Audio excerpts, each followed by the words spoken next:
To A Fish in a Tree is called Yellow Card. For Mrs. Hall's baby shower, Jessica shows up with such a big bunch of flowers from her father's florist shop that you'd swear she ripped a bush out of the ground and wrapped the bottom in foil. Whatever, I don't care. I found a bright card with yellow roses at the store, and a picture of flowers won't dry up in a week. I feel like it's my way of saying I'm sorry for being such a pain all the time. Max gives his present to Mrs. Hall. She leans back in his chair with his hands clasped behind his head as she opens it. He's given her diapers. I think he hoped to get a reaction from her and seems disappointed when she's happy. Max likes attention. He also likes parties. Just about every day he asks Mrs. Hall for a party, and today he's finally getting one. When Mrs. Hall slides my card out of the envelope, she doesn't read it out loud like all the others. She hesitates, and I know that she must really love it. And I feel proud, which isn't something I feel very much. Mrs. Silver leans over to look. I figure I might finally get a compliment for once. But instead, her eyebrows bunch up and she motions me toward the door. Shay has gotten up to look. She laughs and says, "The world gets dumber every time Allie Nickerson speaks." "Shay, sit down," Mrs. Hall says. But it's too late. You can't make people unhear something. I should be used to this, but it still takes a piece out of me every time. As Shay and Jessica laugh, I remember how we dressed up as our favorite book characters for Halloween last week. I came as Alice in Wonderland from the book my grandpa read to me a ton of times. Shay and her shadow Jessica called me Alice in Blunderland all day. Keisha steps up to Shay and says, "Why don't you mind your own business for once?" I like Keisha. She isn't afraid, and I'm afraid of so much. Shay turns, looking like she's ready to swat a fly. "Like it's your business?" she asks her.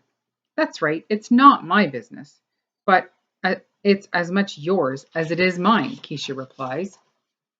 Shay lets out a small gasp. "Stop talking to me."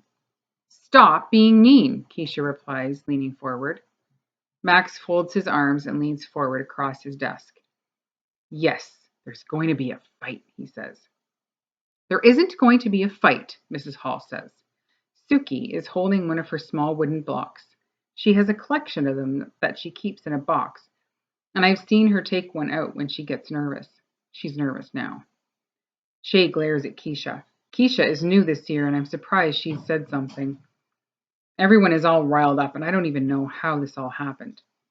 While Mrs. Hall tells them both to cool off and points out to Max that it's foolish to root for a fight, Mrs. Silver waves me toward the door. What the heck is going on? Once we're out in the hallway, I can tell by Mrs. Silver's face that it's going to be another one of those times when I'll have to say I'm sorry or explain why I've done something. The thing is, I have no idea why I'm even in trouble this time. I stuff my hands in my pockets to keep them from doing something I'll regret.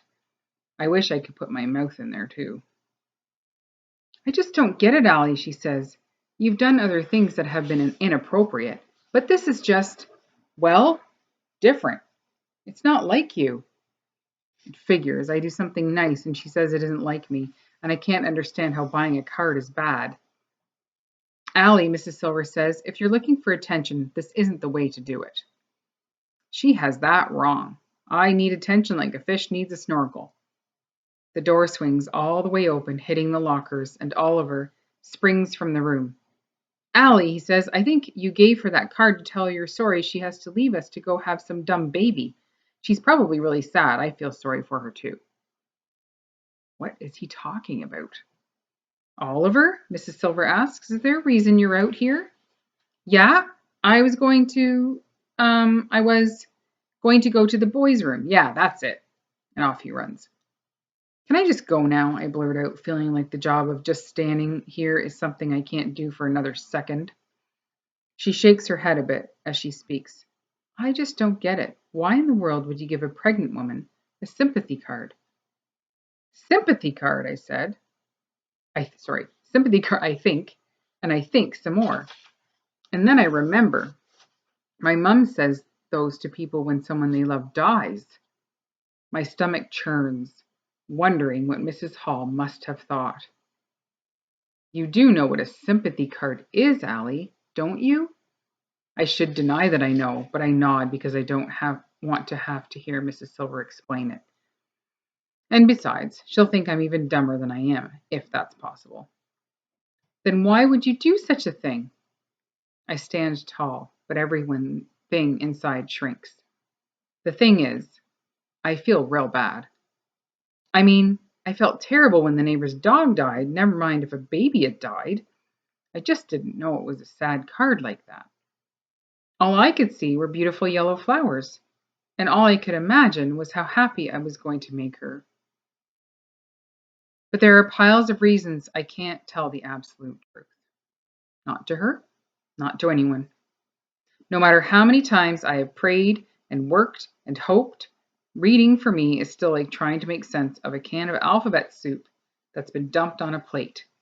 I just don't know how other people do it.